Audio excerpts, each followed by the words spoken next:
Yeah, we have seen two horrific cases of anti-Semitic violence in our country in the last 2 weeks, and it is unacceptable to this president and this White House. And rest assured to all Jewish Americans across our great country, this president has your back, and he's not going to allow anyone to take part in violent terrorism. It's acts of terrorism in our country. And that's what this case in Boulder, Colorado is being investigated as. Kudos to our FBI director, Kash Patel, for immediately calling this a targeted terrorist attack. That's clearly what it was.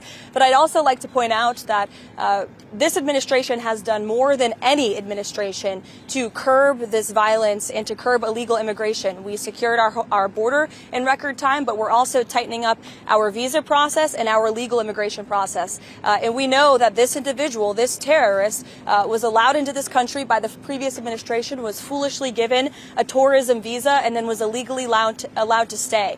These individuals are going to be deported, and we're not going to tolerate such violence in our country. Karoline, what's the reaction? You told me that leaders, President Erdogan, President Trump, President Putin, and President Zelensky meet in Istanbul.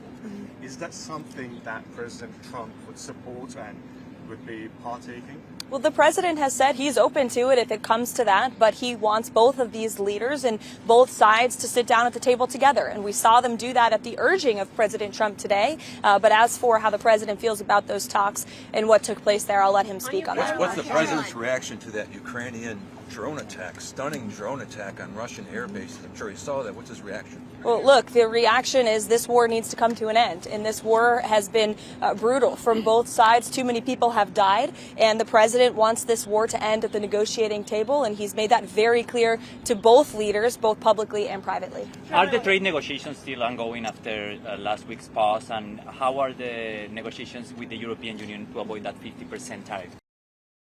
Sure.